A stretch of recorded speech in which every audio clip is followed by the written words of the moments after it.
So we get back to our Bible study, and as you all know, the first few minutes we will study, and then if you have a doubt, you will pick it up and you will ask me. Excuse me if at all you hear a baby sound in my bubble. There is a baby also right now with me. Maybe you will hear a bit of little bit of noise, so it should be okay.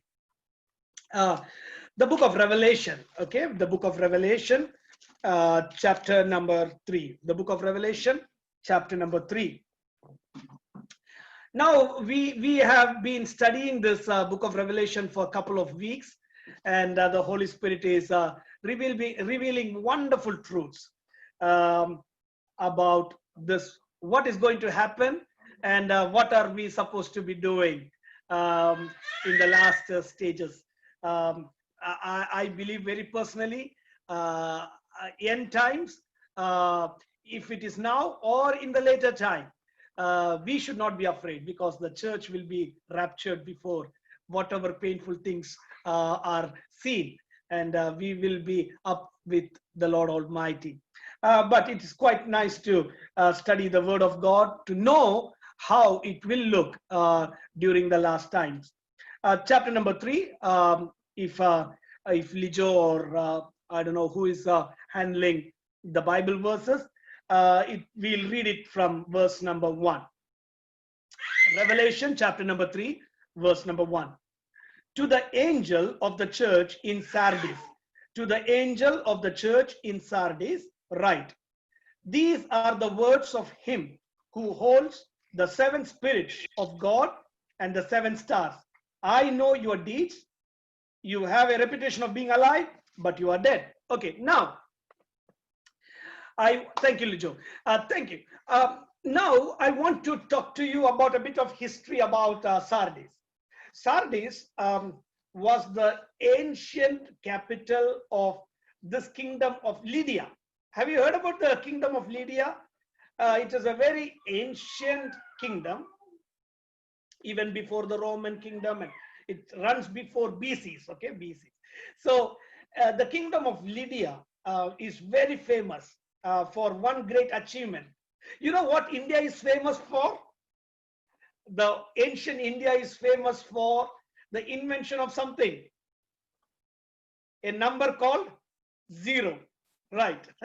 Now, the kingdom of Lydia is famous for making coins.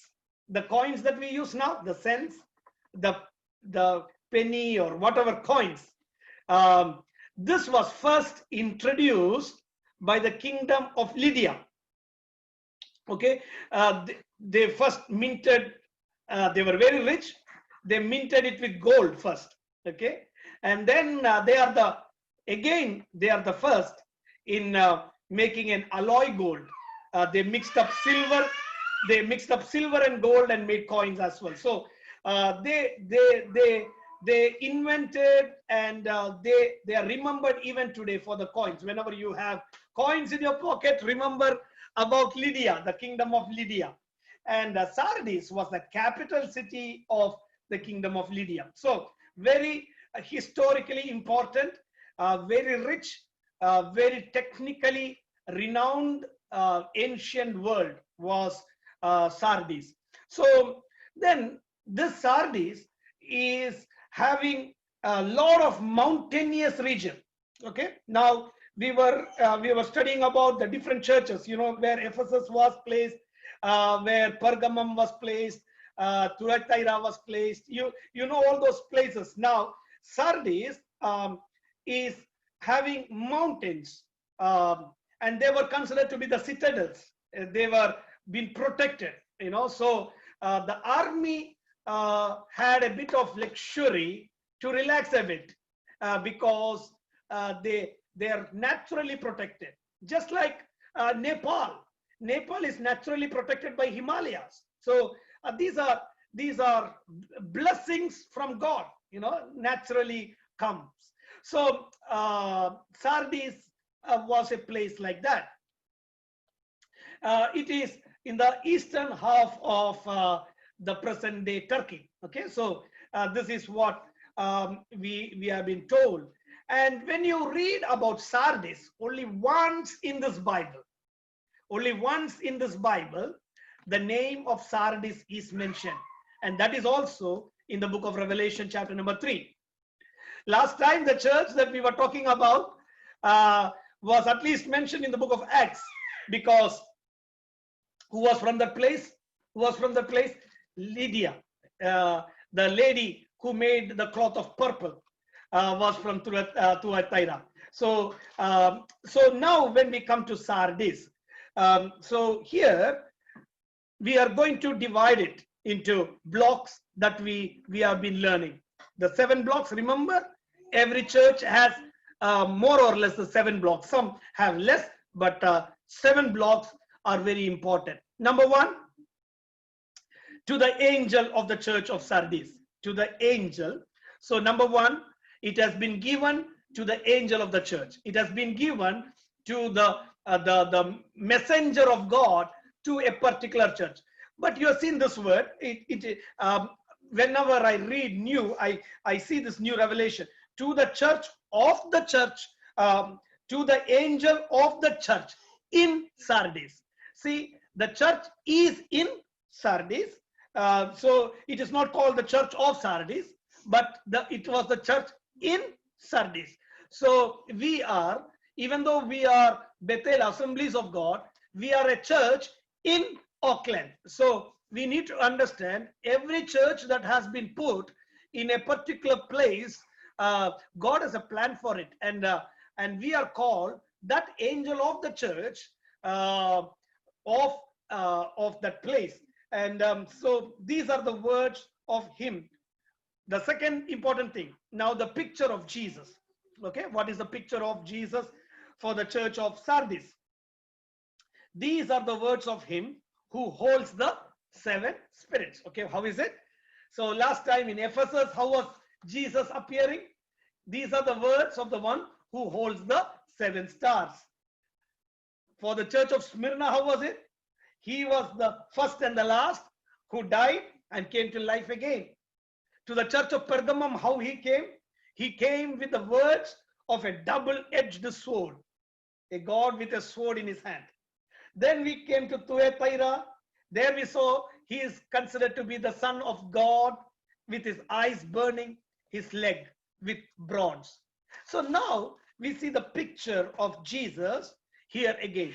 He is holding the 7 spirits. Remember, in chapter number 1, we read about the 7 spirits and the 7 lampstands and the 7 stars. Okay, when I was teaching then, I told you 7 spirits. There is no clear mention about the 7 spirits, which are the 7 spirits. But understand that word number 7 is perfect. It is considered to be the godly number, God's number. Man's number, you know, is 6. God's number is 7. The day that God rested is the 7th day. So it is considered to be the perfect one. So 7 spirits is interpreted by some scholars as God's Spirit. Other words, Holy Spirit. Then again, I told you why 7 spirits. Then when I read the Bible, when I read different books, I come to a point. I taught you when I was teaching chapter number 1, I told about it can be the 7 attributes which can be seen in Isaiah chapter number 11, verse number 2. Can you open it up? Isaiah chapter number 11, verse number 2. Isaiah chapter number 11 and verse number 2. The Spirit of the Lord. Okay, number 1, the Spirit of the Lord. Number 2, the Spirit of wisdom. Number 3, the Spirit of understanding. Number 4, the Spirit of counsel. Number 5, the Spirit of might. Number 6, the Spirit of the knowledge. And then number 7, the Spirit of the fear of the Lord. So they consider these are the 7-fold works of the Holy Spirit even. You know, the Greek word for the word spirit, the word is pneuma. Okay, the word is pneuma. What do you mean by pneuma? Pneuma means wind or spirit, um, wind or breath, blowing, the breath that we have. And another word is spirit. So we just understand it just like this. It is God with that Holy Spirit, the attributes of the Holy Spirit. Then what is coming? He holds the seven spirits of God and the seven stars. What are the seven stars? What are the stars? Okay, if you have not read it, I will tell you where we can see. Okay, verse number 20 of chapter number 1. Verse number 20 of chapter number 1. The mystery of the seven stars that you saw in my right hand and of the golden lampstands is this. The seven stars are the angels of the seven churches. Now, to Sardis, he is taking, who holds the, he is seen as a God who is holding the seven stars in his hand. He's holding all the angels, the pastors in the hand, and then he is having the power of the Holy Spirit in his hand, and he is coming the seven attributes of the Holy Spirit, and he is coming into the church. And now what is he telling? I know your deeds. Just like every other church, what is the revelation there? I know your deeds. Last time I asked, if God asks us this question, if God comes and say, I know your deeds, how will we be? Will we be happy, or will we be sad or afraid or timid? There are so many words that I can put. Sometimes we need to know our deeds are so important. Our deeds are also so important. And many times I have told about, God is a loving God. He is a faithful God. He is always forgiving. But there is importance to our deeds as well. What you sow, you will reap. So I will bring you some passages later on. What should our deeds be, and what it should not be, how our work should be and how our work should not be. Later on I'll bring it. But he is looking into our deeds. So understand, God is looking into the deeds of every church. Every church belongs to God. It is not about human beings. He is looking into the church, that is his bride. He is looking into the deeds of his bride. The work of his bride is very much important. Now here it is. You have a reputation. What is it? You have a reputation. In some translation it says you have a name. You have a reputation, or you are having a name. What do you mean by reputation? Some people have told me like this, Pastor, you know what? I have a reputation in the society. I have a name in the society. What do you mean by that? People know you. People appreciate you. The community is telling something about you. If you're living in a world of full birds, you would not even bother. Only birds and you.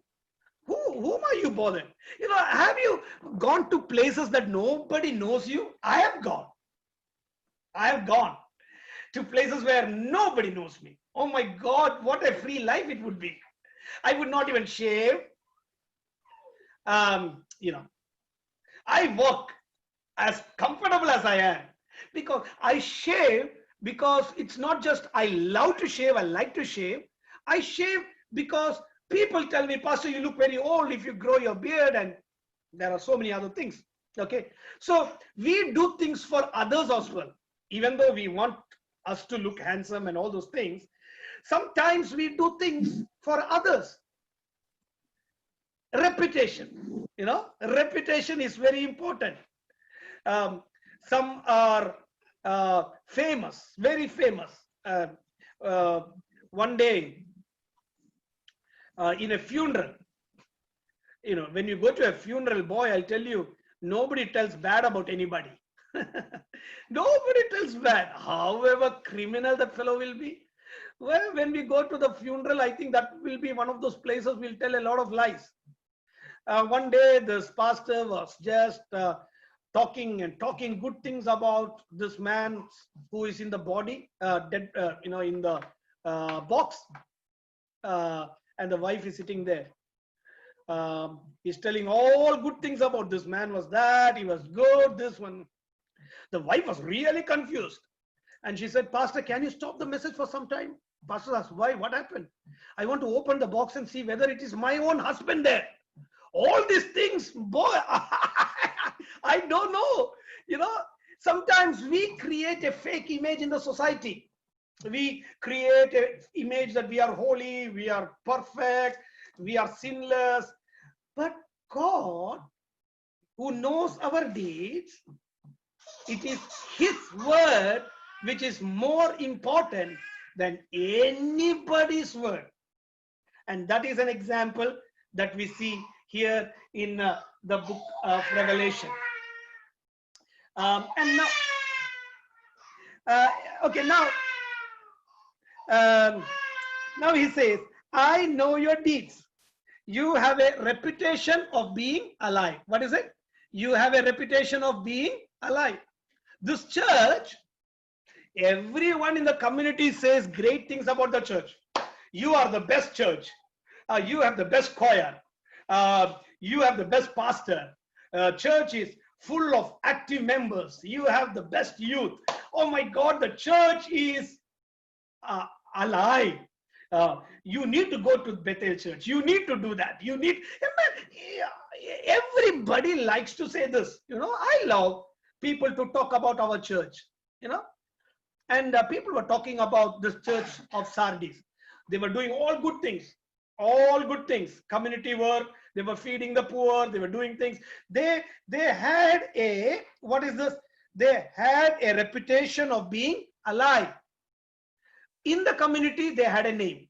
Everyone said they are alive. They are the best. Everything. Now, what is happening? But in front of God, what is God saying? But you are dead. God is not like any other community person. You may feed 7,000 people. You may have the best choir possible. You will have the best preaching in the church. You have the lights and the flash and the smokes, everything happening in the church. People say it is the best church. But when God sees, He's saying, even though you are having a reputation of a church which is alive, you are dead. How scary it is. It is not just about the church. Think about your life, my life. People may be saying, Pastor Binu is the best preacher. He knows everything. He knows Bible up and down. He is such a good man. But if God says, Binu, whatever people say, I don't care. Remember that story? Jesus said like this. Okay, that one, I want you to read that one. Okay, Matthew's Gospel, chapter number 7. Lijo, put it up. I don't want to change it. Matthew's Gospel, chapter number 7, verse number 21 to 23. Okay.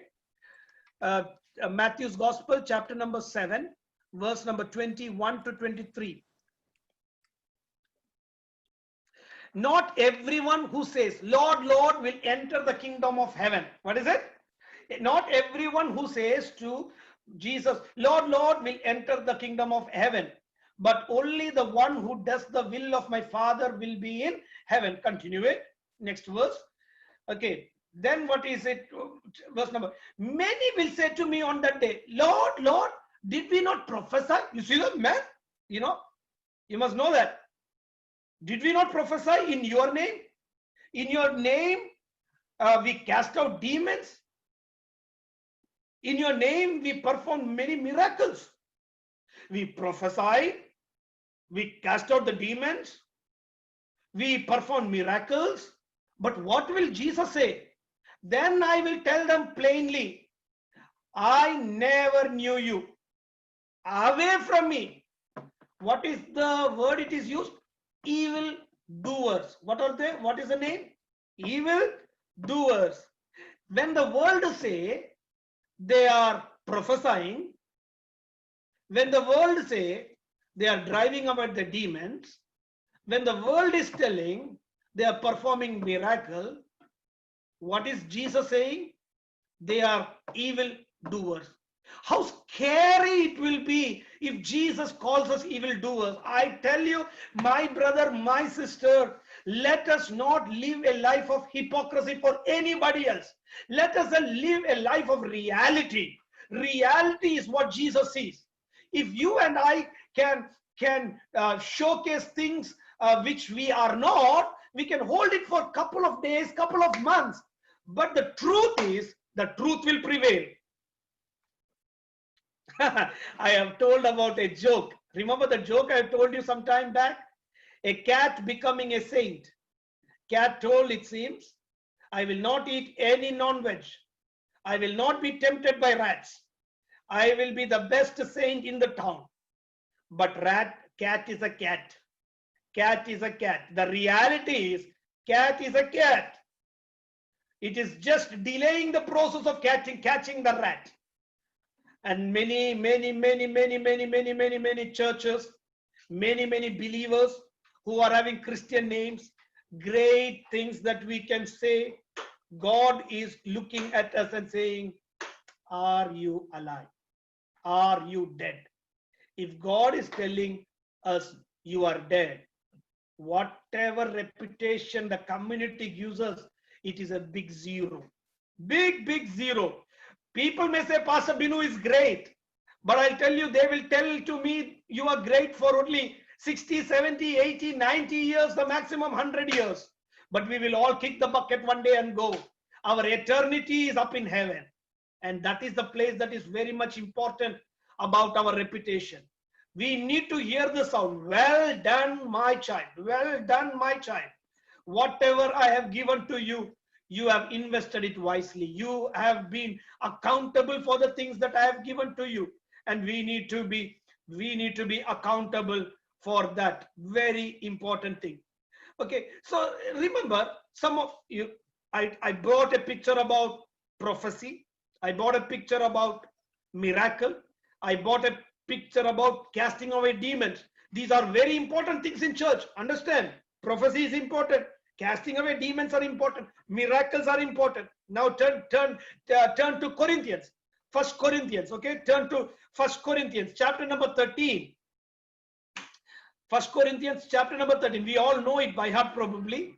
Verse number 1. Chapter number 13, verse number 1. What does it talk to us?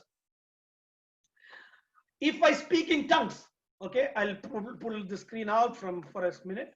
Yeah. If I speak in the tongues of men or angels, I may talk very good English.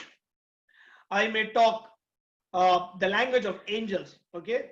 Don't misunderstand me. Sometimes people think the language of angels is unknown tongues. Okay. Here, because you have a verse here, tongues of men or angels. Never ever in the Bible we see angels were talking unknown tongues. Okay, this is a different language, holy language probably. Okay, a carnal language, holy language, or even if you interpret, you are talking unknown tongues, but do not have love. Okay, if you are supra spiritual, you are an eloquent person, but if you don't have love, you are a resounding gong or a clanging cymbal. Verse number 2. Come on, read it. Verse number 2. If I have the gift of prophecy, okay, again, prophets are the picture again. If I have the gift of prophecy and can fathom all mysteries and all knowledge, now, what a beautiful ministry it will be. I can fathom all mystery and I have all knowledge. And I have faith. That is very important. Okay, this Sunday you will hear a message on faith. And if I have a faith that can move mountains, what a faith. That is called the greater faith. Okay, a faith that can move mountains. but you do not have love. Verse number 3, come on. Verse number 3, what it says, if I give all my possession to the poor, okay, whatever I have, I give it to the poor. Charity, okay, I go everywhere, do charity, give food, give water, give clothes, and give over my body to hardship, get beaten. Some people go on to the, areas that nobody has gone, do things that I may boast, but do not have love, I gain nothing. You see that? All the other things, if we do, if God looks at us and say this man is not having love from God, whatever is told in verse number 1 and verse number 2, it's gone. Or verse number 3 also, it's gone. So here you see, I can prophesy, I can do miracles, I can cast out demons, I can give all my property to everybody, I can give my body for persecution, I can do things that nobody else has done, things that people will appreciate me. But understand, this is not what God wants. God wants us to have this character called love. If you don't have love, everything is a big zero. Everything is a big zero.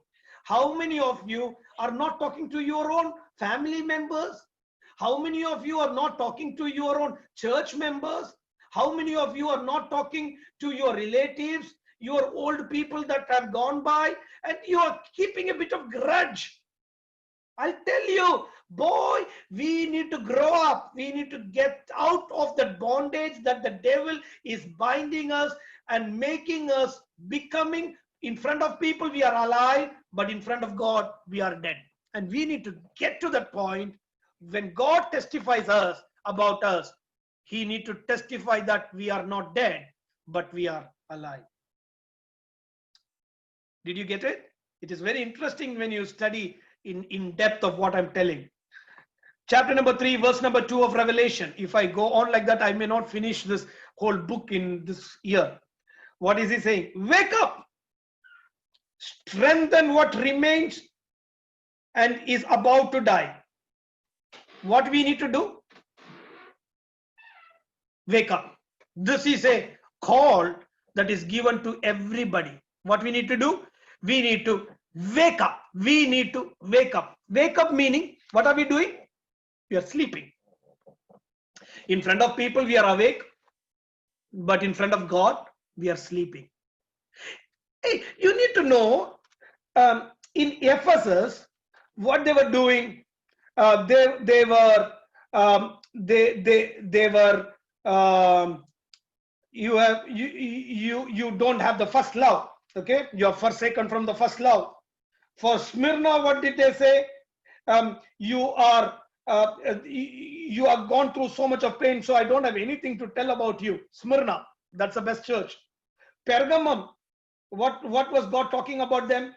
About the sexual immorality, the teaching of the Nicolaitans, and all those things that we were talking about. In church of Thyatira, the Baal theology was coming in. You know, the talk about Jezebel and all those things came in. But in Sardis, you don't see anything.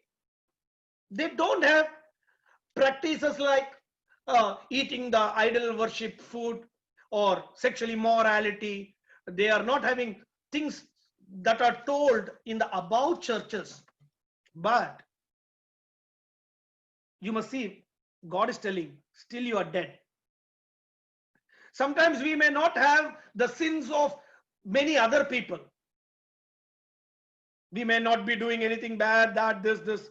But when God looks us, where are we standing? That is very important. And now he says, wake up, get up from your sleep. You have slept for long.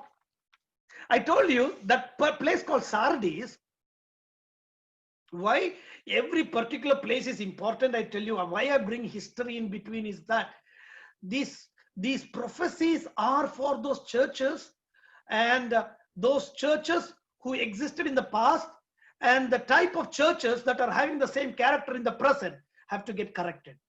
So Sardis, I said, it was a land of mountains. Remember I telling about a land called Nepal. So I told you again, those times the soldiers could little bit relax. 2 times in the history of Sardis, Sardis was attacked when they were sleeping. When I was studying the history of Sardis, I read in 219 BC once, 219 BC, and another time in 549 BC.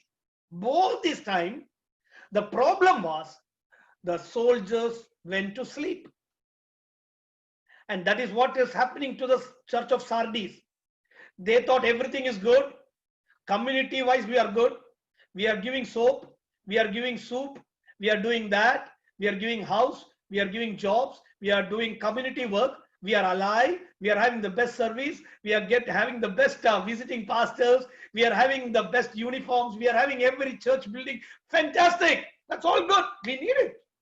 But if we are just living on that reputation, we need to get out of it. We need to say, Lord, these end times, we are not going to be living on the reputation of the people, but we want your testimony to come up, Lord. We don't want to be called as evildoers. We don't want God, you to call us people who don't have love. Okay. Now, to that sleeping church, he says, get up, wake up. What do you need to do? Strengthen what remains. Little remaining things are there. What is that remaining? They're in their deeds. They have some deeds. They're doing some work. There some remains. Okay. And now what you need to do? You have some remains and is about to die. That also is about to die. For I have found your deeds unfinished in the sight of God. You see this one? God is telling, I have found your deeds unfinished. I have found your deeds unfinished in the sight of my God. This is very important. All our deeds must be finished. We are living in a world where Jesus finished everything. We hear it again and again. On the cross, he said, I have finished. Tetelestai. He has done it. But still, we have certain deeds that we need to finish. We need to do the things that God wants us to be doing. We can't take things lightly. We have a role to do. If God has called us for holiness, let us be in that holiness. If God has called us for doing things, let us not do it for some people. It is called an unfinished job. But if you're doing it to make the heart of the Lord happy, it will be the most fantastic time. Okay, read Colossians chapter number 3. Colossians chapter number 3.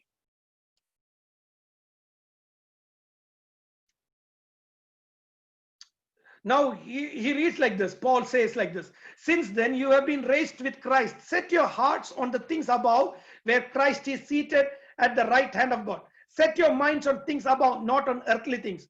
For you died, and your life is now hidden with Christ in God. When Christ, who is in your life, appears, then you will also appear with him in the glory. Put to death. See the word. Put to death, therefore, what belongs to your earthly nature: sexual immorality, impurity, lust, evil desires, greed, which is idolatry. Because of these, the wrath of God is coming. He says like this. You used to walk in the past. You used to walk in these ways in the life you once lived. But now you must also get rid yourself. Now he's talking to the believers, okay, who is in the church of Colossae. He's saying, but now you must also get rid of yourself of all these such things like anger. Say anger, rage. Then what is it? You need to get out of anger, rage. Then what is it? It says malice, slander, filthy language from the lips. Do not lie to each other, since you have taken off your old self with its practices. See that meaning, we need to lead a life which we must not be angry. Okay, you see that? Here we don't have a license. Sometimes we say You can become angry, but don't sin, because there is one Bible verse in the Bible. Here you say, you need to get out of these things. What are these things? Anger. Get out of it. Don't get anger into your blood. Rage, malice. If you don't know the meaning of it, please Google it up. Okay. It's good to learn it. Slander. What is slander? Talking bad, slandering. Use filthy language. Just leave it. Because, man, I'll tell you, there is only one life on this planet Earth. Let us not live for somebody. Let us, some people talk filthy language in their mind. They don't talk it out because they're a pastor. In their mind, that filthy language is just bubbling. That anger is bubbling. That rage is bubbling. If I had my hand on him, I'll smash him. But because I'm a pastor, I can't. Oh my God, gone.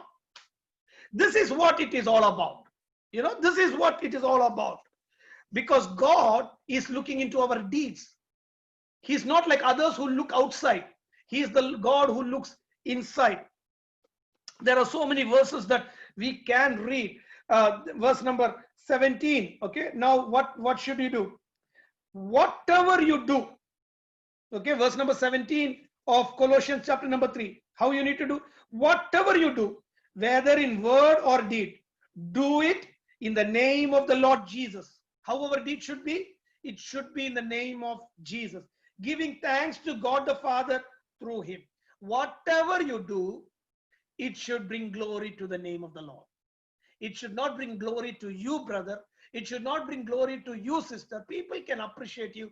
People can put you down. But don't worry. Don't worry about what people are telling. Worry about what God is telling about each one of us. Now, come back. Strength.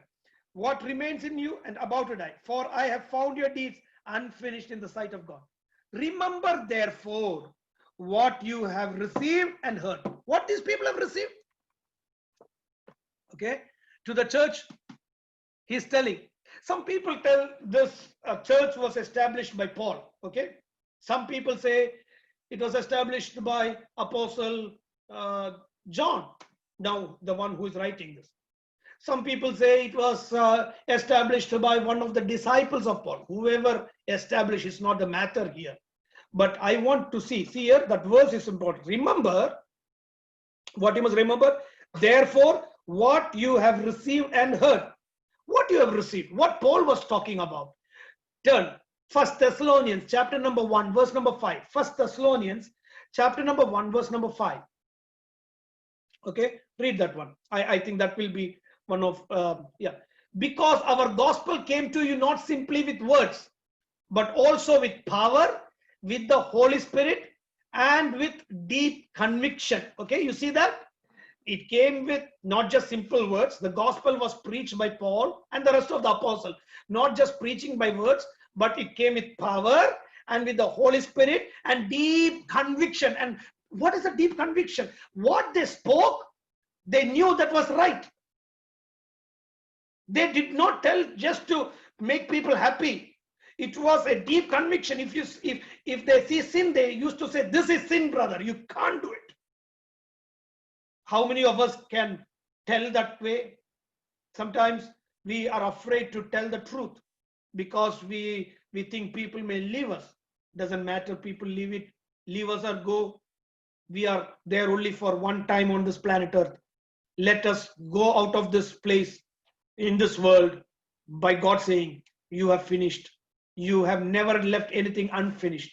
All your deeds that I left for you to do, you have completed. Well done." I want to hear that word. Now, what is it? Remember, therefore, what you have received and heard. Hold it fast and repent. You need to hold it fast and repent.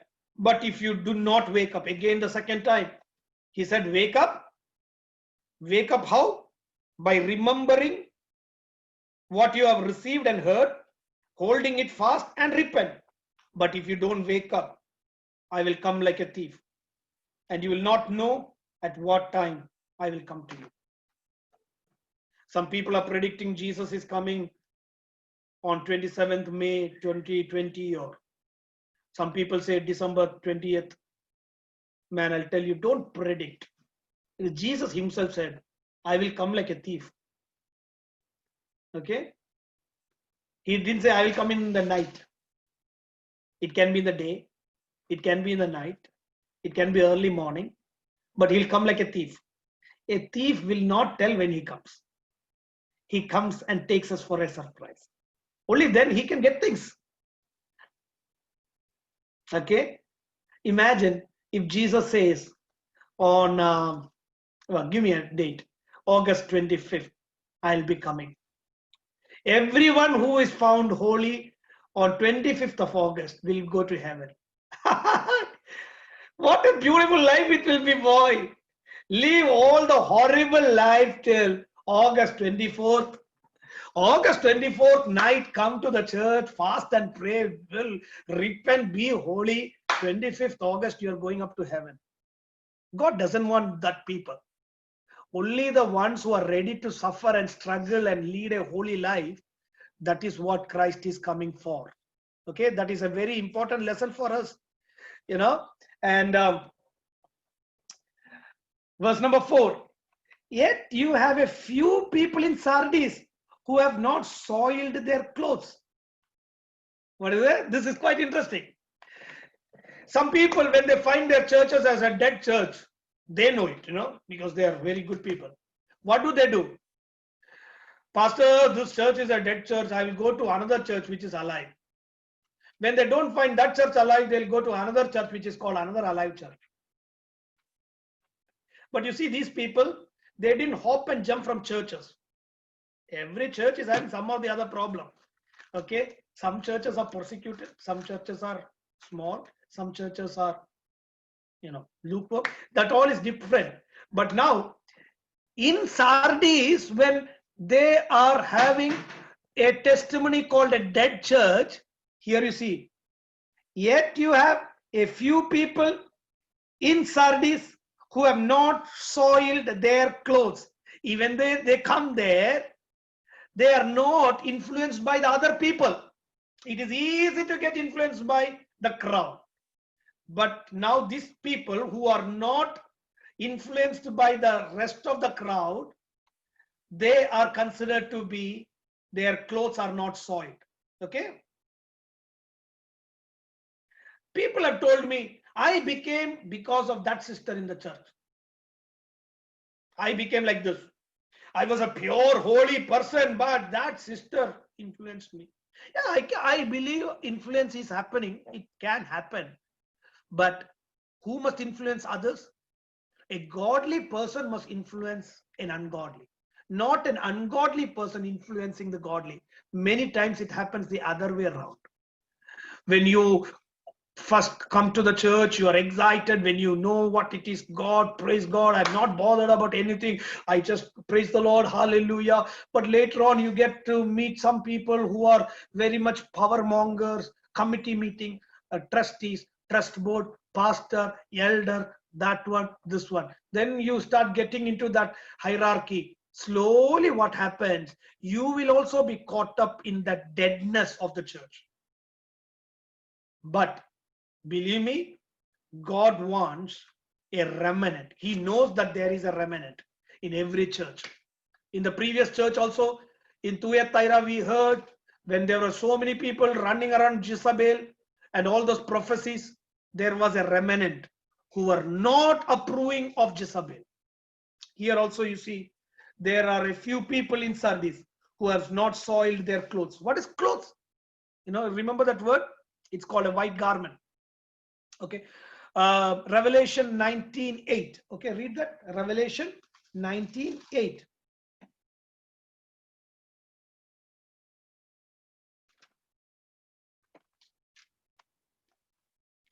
Fine linen, bright and clean, was given her to wear.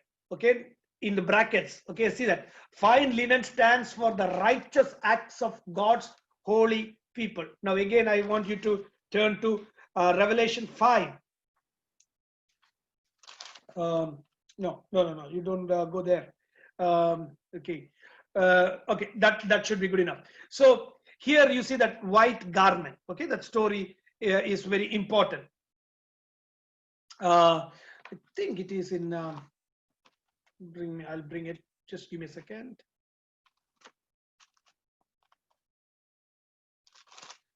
I think it is in Ephesians. Yeah, right. Ephesians 5:27. Okay, Ephesians 5:27. It is talking about a church. Okay, it talks about a Christian household. It talks about wives. It talks about husbands. Now, it says, verse number 27, and to present her to himself as a radiant church, without stain or wrinkle or any other blemish, but holy and blameless. So this is how church should be. We should not have any wrinkles. We should not have any stain. We should be clean. Okay. Then it says like this, I will walk with them dressed in white, for they are worthy. Who is going to walk? God is going to walk with the ones who are not following the other people. They are in Sardis. They are not following the dead activities, but they are holding on to the words that they heard. They are doing their good job, and I will walk with them dressed in white. White is standing for holiness. Okay, so I will walk with them with white, for they are worthy. Probably that may be the reason most of you seen pastors wearing white clothes, priests wearing white cassocks. White stands for holiness. That clean. Okay, it doesn't. You may approve or not. It doesn't matter. But I wear sometimes black also, so that's okay. For they are worthy. The one who is victorious will, like them, be dressed in white. So the one who will be victorious will, like them, be dressed in white. And before I end up, how many more minutes? Okay, we got another 10 minutes. But what is it? I will never blot out the name of that person from the book of life, who have a good walk with the Lord. I will not blot or wipe away the name of the person from the book of life. Remember, I telling you, there are theories. They say one saved is eternally saved. You get saved, brother, you will be up in heaven. I understand all those things, because I know from where God is saving us. He's saving us from the clutch of the devil. He's taking us in the hands. He doesn't want anybody of us to go into hell. I understand the love of God. The grace of God is an amazing thing. He will not want us to go to hell. But unfortunately, some people do. They walk off. And those people's names will be wiped away from the book of life. Read sometimes Exodus chapter number 32. Exodus chapter number 32, verse number 32 and 33. Exodus 32, 32 and 33. 2 verses. Okay. Read it out. Exodus 32, 32 and 33. But now please forgive their sin. This is what Moses is telling. Okay. But if not, then blot me out from the book you have written. That is called the book of life. Okay. Next one, 33. Then what the Lord is telling? The Lord replied to Moses, whoever has sinned against me, I will blot out my book. God is telling, whoever has sinned against me, I will blot that person's name out of the book. See, boy, I'll tell you, it is in Exodus. Now you see it in Revelation. First few books, that is Exodus. The last book of the Bible. Here again, God says through his prophet, through the revelation that he's giving to John, and he's saying, I will blot out that person's name from the book of life, but will acknowledge that name. Okay, now I'll read verse number 5. The one who is victorious will, like them, be dressed in white. I will never blot out the name of that person from the book of life, but will acknowledge that name before my Father and his angels. The victorious one's names will not be blotted, but the losers, he will blot it out. You got it? That is what you understand by the same. The victorious, the one who hears and repents, their names will never be blotted out from the book of life. The one who hears and never adheres, never obeys, his name will be removed from the book of life. How fearfully we need to live this Christian walk. How humbly we need to live this Christian walk. How beautifully we need to live this Christian walk. And now the last part, he says, whoever has ears, let them hear what the Spirit says to the churches. That is the last thing. Okay. Now you saw all the different categories where the book of Revelation, God Almighty giving the prophecy of Jesus to the churches into different levels.